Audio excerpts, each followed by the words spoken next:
Beletrina, živo.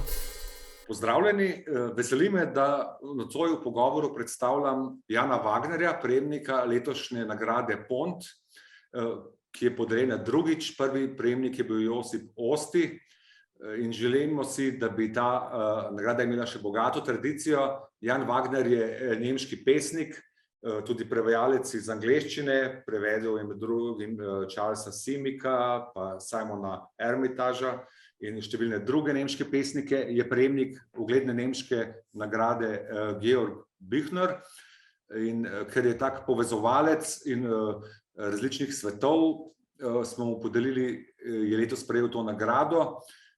Eden iz razlogov, zakaj je sprejel, poleg tega seveda, da je izvrsten pesnik, je tudi to, da je urednik antologije Grand Tour, ki je antologija evropske poezije, najboljših mladih evropskih pesnikov. Nažalost, pogovor ne bo potekal v Sloveniji v živo, prihodnji teden bi Jan Wagner moral priti sem. Se bom pa z veseljem, kakor je v teh časih navada, z njim pogovoril prek spleta. Hi, Jan Wagner. I hope you're feeling fine. We are talking today because you should be in Slovenia right now, and we should present you the award Pont. And at the same time, at this occasion, also we should present a book of a selected book of your poetry, which is A Swarm of Bees, Avtoportret z rojem, čebel, a self-portrait with a swarm of bees, which is right now published by Beletrina. But unfortunately, you're not here to present it, but hopefully you will join us in February and we'll make a tour around Slovenia and present this book. First of all, I'd like to ask you, how was this book constructed? I guess you participated in the selection of the poems in this book, because this is not a collection, this is your selected poetry, the best of what you've written. Well, first of all, thanks for having me, and yes, I'm fine. Apart from the fact that we should be all together now and not staring once more at a screen. But as you say, I hope too that we can repeat that or make up for it in February. The book, the Slovenian selection, I'm looking forward to it very much. Is partly based on a German book that came out, Selected Poems in Germany, which incidentally has the same title as well. It's called Selbstporträt mit Bienenschwarm, which is self-portrait with a swarm of bees, and it contains poems from all collections published hitherto in German. The first 7 or 8 ones, but the wonderful thing about the Slovenian selection is that it also contains poems published or written since that German collected poems had been published. So for my last 2 books, there are selected poems as well in the Slovenian edition.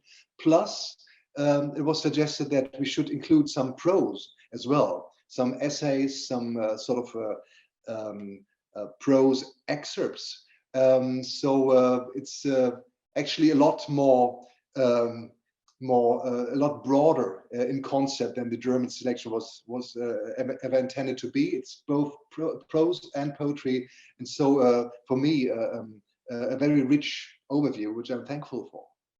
The Slovenian translations were done by quite a prominent Slovenian translations, some of them also poets. For example, the poet Milan Dekleva, then here is Urška Černe, Lučka Jenčič, Amalija Maček, Maruša Mugerli Lavrenčič, Gregor Podlogar, and Sara Virk. And I wonder if some of them have also contacted you. Probably they have, for some advice, because your poetry is not so easy to understand. Sometimes it's hermetic, sometimes it speaks directly, but it always has some hidden connotations. So I'm sure there were a lot. It was quite a hard nut to crack, and there were a lot of challenges in translations. And I'm sure that you have given them some precious advice. Well, translating poetry is a different task. A wonderful one, but difficult. although I would not agree with the people that say that there's always something lost in translation. I think the gains or the things you can win when you translate poetry are to be counted as well, and which makes it all the more worthwhile. So some of the people you mentioned, Milan, for example, Amalija, I met before. In fact, at the Days of Poetry and Wine in Ptuj, or before that, because we had a Slovenian-German workshop, a translation workshop, where we translated each other's poetry while sitting in the sun and talking about the poems and trying to get an approach to each other's writing. So we could discuss difficulties and questions and questions of style and content right there with a glass of wine, sitting there and looking into the wonderful hills close to Ptuj. But some of the others I haven't met, and as you say, I received, or we exchanged a couple of emails, and I received questions, and yes, I try to answer them as closely or as detailed as possible. As you would guess, I do not speak Slovenian, but judging from the questions, I'm looking forward a lot to the translations. The questions were so to the point and so clearly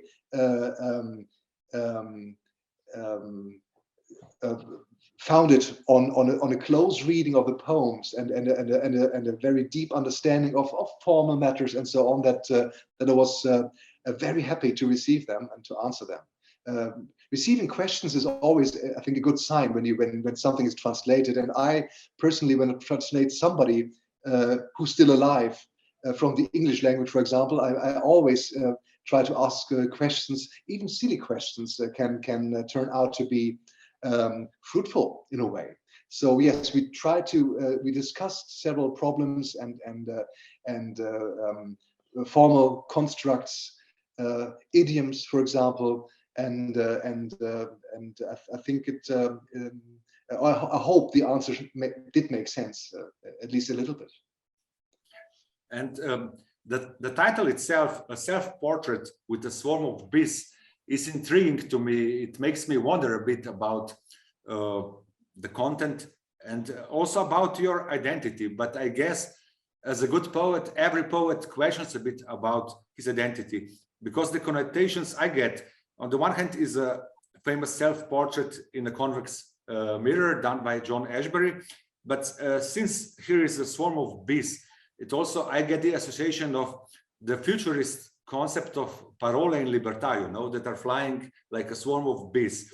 And I thought, because I thought also of an anagram, because in your, this essay is included also in the Slovenian book.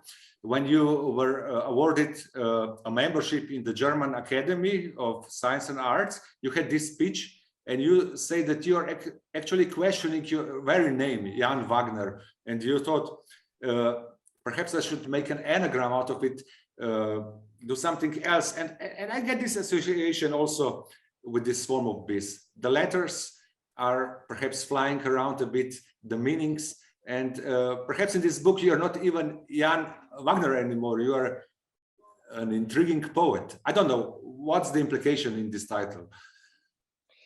Well, the bee has always been a very poetic animal, and I think if you go back to Roman poetry and follow the bee across the centuries in poetry, so it's always been an emblematic insect in poetry, I think, as you pointed out. So in a way that poem plays around with this tradition of incorporating bees and poetry. And in fact, it is a poem about poetry and also about identity, maybe, or logically, as it's entitled Self-Portrait with a Swarm of Bees. I think one of the wonderful things in poetry is that you can actually change your identity, and there's no place where it's more logical or where it goes more without saying than a poem somebody can utter, I am a stone, and the reader would completely agree and say, yeah, why not? Let us listen to this poem and see how a stone would think or a stone would feel. It's just something that poetry can do, and I think the great offer to somebody who writes poetry is that you can use the word I, or ich in German, but you can use it as a sort of mask you can take off or put on again. You can change identities. You can talk as a bird or an old shoe. You can talk as Christopher Columbus or somebody else, and that's marvelous. And I think it is something that poets have done all the time. The most extreme example would be the Portuguese poet Fernando Pessoa, who actually invented other identities in order to write within them, something which I have always admired, and which is something that I think you can do even without inventing a whole character. John Keats, the Romantic poet, has said that surely there's no creature who's got less identity than a poet. He claimed that the poet has no identity at all, and the wonderful phrase of the chameleon poet, the poet who adopts into a situation which then may become a wonderful poem. And I think writing this poem, the self-portrait with the swarm of bees, I must have had John Keats and this ideal of the poetic figure in mind, because there is no self-portrait in that poem. You got an eye, for sure, but this eye is playing around the swarm of bees, and you know those pictures where beekeepers are beset by a swarm of bees, and the whole poem is about vanishing, about standing still and looking at the world and being beset by hundreds and thousands of bees until the body or the eye is completely gone. And the paradox it ends with is basically that you become visible by disappearing, which I think is something that is at least a thought leading in the direction of John Keats, maybe, and that would be certainly something that is sort of ideal for me. I think the personal matters of somebody writing poetry are not interesting at all unless they are transformed into a beautiful poem, which may be true or not true, but in any case, and most importantly, a wonderful construct of language. And when I say that your identity as a poet in this collection of poems is somehow blurred as a swarm of bees, of course, as a literary critic, I have to affirm that this is meant as a compliment, because the identity, I absolutely agree with you that the identity of a poet should be a bit intriguing, because a poet, I think, through words comes in touch also with the world, which is intriguing and mysterious in the end. I actually think so, and sometimes I'm losing this faith as everyone, but I think it is, and poetry brings back hope to the world. I especially like your essay in this book, in which you compare the process of writing a poem to the process of writing a detective story, where you actually here refer to Edgar Allan Poe and his expression that a poem should be like a mystery chamber, like a murder that happens in a locked room. So it seems there is no way out, that this is a closed space, but you actually say that there is a way out, and it's no coincidence that many great poems like Winston Hugh Auden and also the German poet Gottfried Benn were passionate readers of detective stories, of crime mysteries. And I guess perhaps you are also a reader of crime stories. Actually, no, I'm not.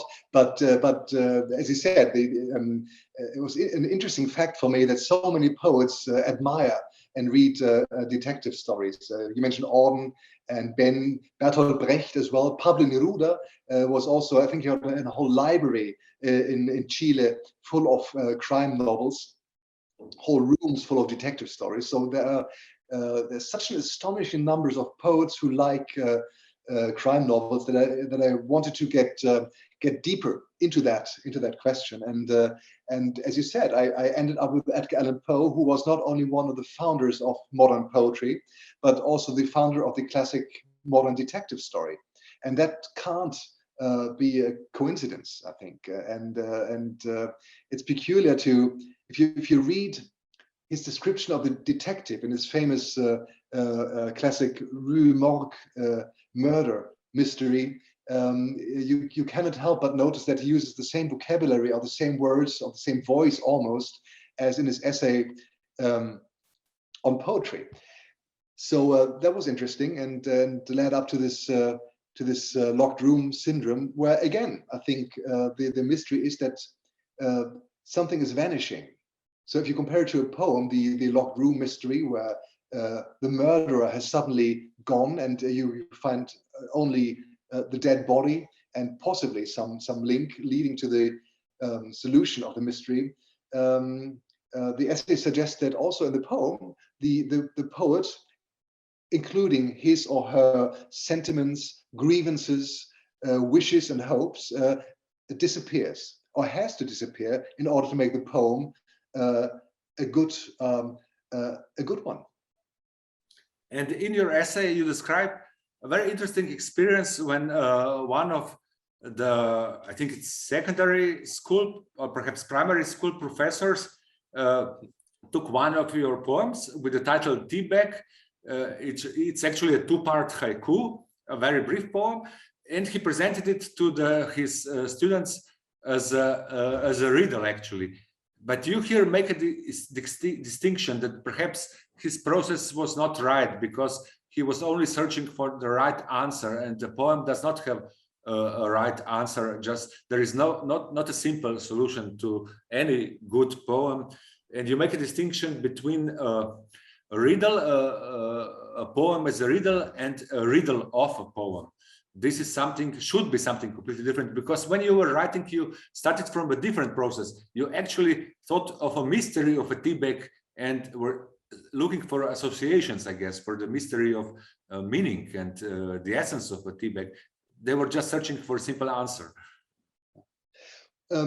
Well, this teacher was a very good teacher, and I think no matter what a teacher uses to create some enthusiasm for literature in his students, he or she can do anything at all. So I wouldn't criticize him or her. I just thought that there was a good example for the expectation of some people and also some teachers in school that there's one single answer to a poem, that it's a sort of formula where you have to find the missing X or the missing space, so the classical question that people like to pose would be, what does the poet want to tell us by writing this poem? And if there's a single answer, I think it would make the poem a lot less interesting. I think a poem ideally should ask or should raise many questions and should be generally speaking so open to many readings or many readers that no matter what situation, no matter what historical situation, no matter what time or actually place you read it in, it can always create some new echoes, can be always some new echo chamber you can fill with your own thoughts and your own the reader's grievances or experiences. Good poems, for me at least, or the poems I admire a lot, accompany me for decades. I read some of the poets you mentioned, Auden or Ben, or many other poets I read when I was 15. And maybe I didn't understand a single word. I was just amazed and astonished by the beauty of their phrases. Was maybe just fascinated by some imagery, a mystery, as it were. And rereading these poets when I was 25 was a different experience, because I had read more in the years that had passed. I had gathered more experiences. I had maybe a more fixed worldview, and so on.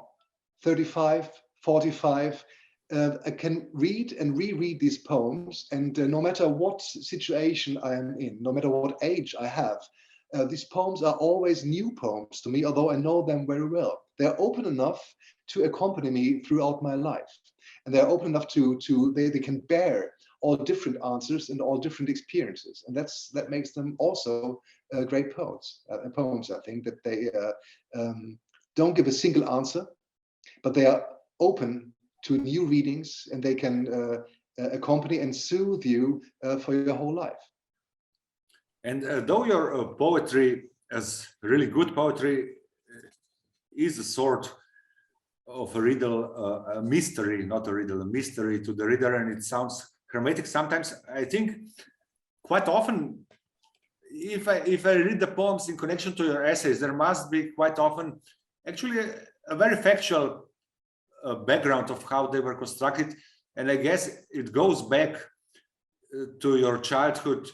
The whole experience of your life is actually in there. It could be even found in small details, because as you say in another essay, you had a good education already by your parents, and they were the ones. You grew up in a small town close to Hamburg in Holstein, in the northern western part of Germany, but that your father actually was a passionate reader of Dostoevsky. He introduced it to literature, and also the city itself, the town itself, was sort of mysterious because it was full of old, as you put it, old sailors who got married there and were walking dogs of their widows around. So this mystery of wide open sea of life and what we're doing here, everything is already or was already present there in your early childhood, I think. I assume so, yes. Well, for a child, I suspect everything is mysterious, and maybe it's this quality or this capacity of seeing a mystery or expecting a mystery behind the most banal thing, of assuming there must be a sailor or an old captain and everybody, walking towards you. This very childlike quality or capacity, it's something that a poet maybe should keep alive for his whole writing career. The capacity of asking questions and of wondering about those things that surround us is something that I think is at the core, at the foundation of writing poetry. So yes, I think many experiences, but also many images go back to childhood and to the things seen there as if for the first time. That I think is true for many people writing poetry, that the most fundamental and most influential experiences, the most striking encounters maybe happen in childhood, also later on, but the fundamental and ground-laying images, sounds, songs, and stories possibly are there when we are 5 or 6 years old. And there's no doubt that echoes throughout the poetry that's being written maybe decades later. And another issue for poetry, which I find intriguing, is, I don't know, I think a few years or a few decades, a decade or two ago, this would seem like a wrong question, but I think it quite often refers to nature. It's implied already in the title, a self-portrait with a swarm of bees, but there are a lot of animal poems in there. There are also flies. There is a very intriguing and nice poem about a snail, and there's nature. Nature is quite present, and I didn't observe this only in your poetry, but also I know in Croatia now there is this tendency to write a lot about nature and include nature, perhaps to reconsider nature again. which had been done by the Romantics a long time ago. But then I think in the modernist period, it became sort of obsolete because now poetry is an invention of words. But perhaps, I don't know, that there was this Glasgow conference now, which was not so successful as it should be. Perhaps nature is becoming again an important topic, and we should speak about it also when we speak about poetry. Perhaps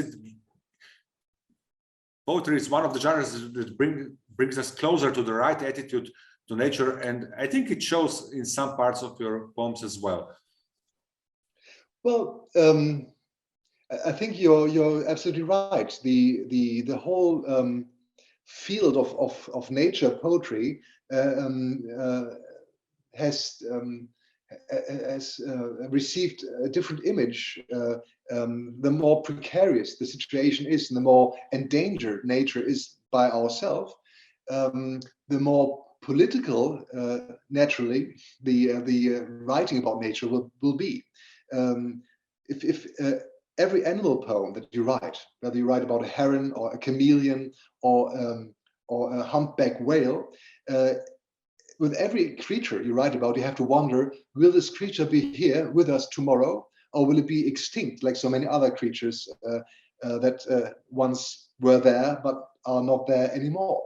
So I think quite naturally, suddenly, writing about nature has become political, merely because the topic is so important nowadays.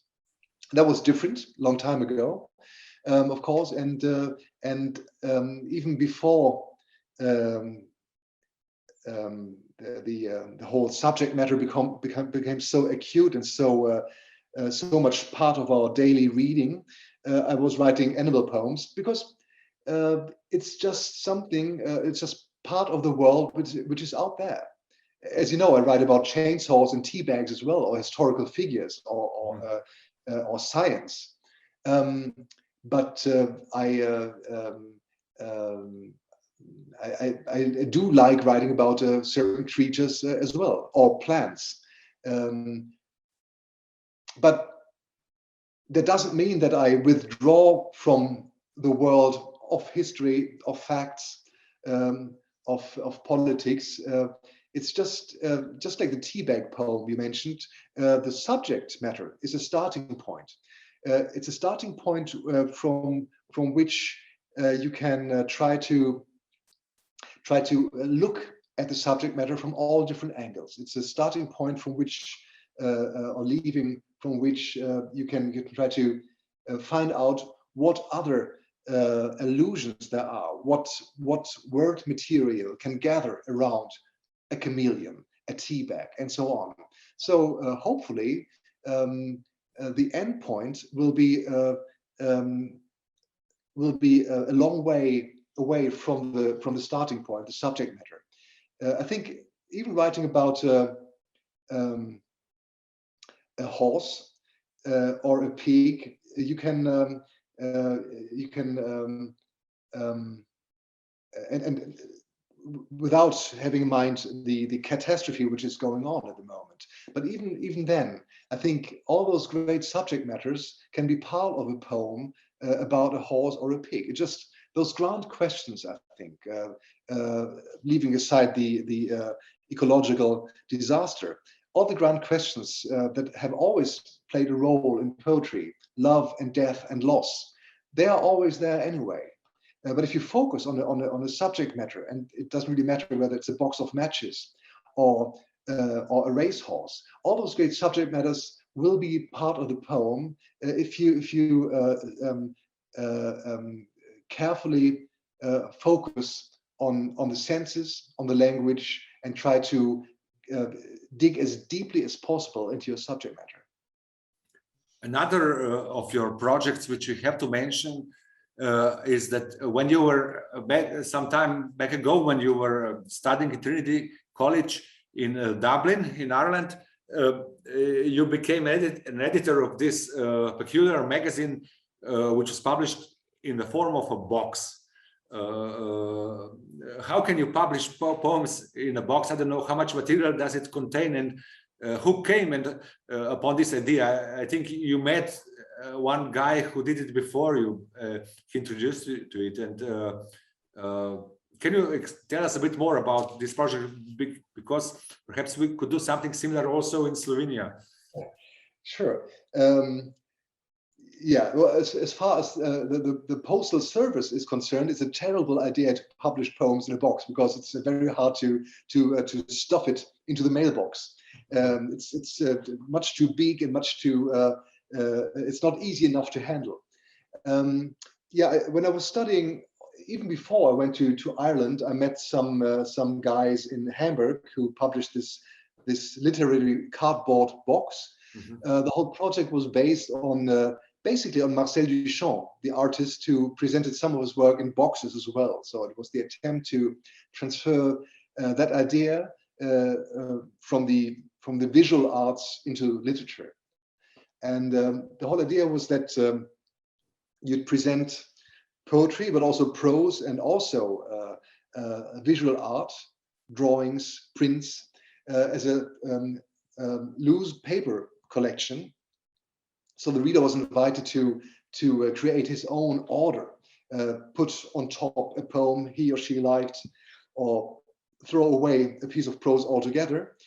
And you try to gather younger poets, younger writers from the German-speaking areas, but also international poets. We had poets from the United States, from Poland, from Jamaica, and elsewhere, from China. We had two special editions, one on modern Dutch poetry from the Netherlands, and one on contemporary poetry from Iran. The attempt was to gather exciting new poetry and prose from all over the world in both languages in a cardboard box.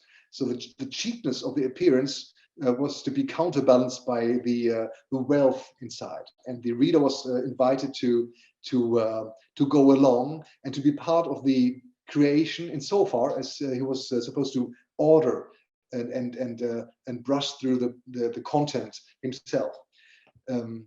That was basically it, and we succeeded in 11 editions, and then we couldn't go on anymore because we ran out of money. And to end this conversation, because unfortunately we don't have too much time, Jan, I know that you co-edited with Federico Italiano a great anthology of younger European poetry with the title Grand Tour. It's a huge work. You showed me the book. It consists of 600 pages or so.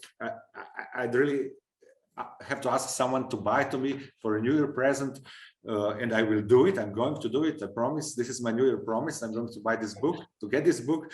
And but this was such a huge project.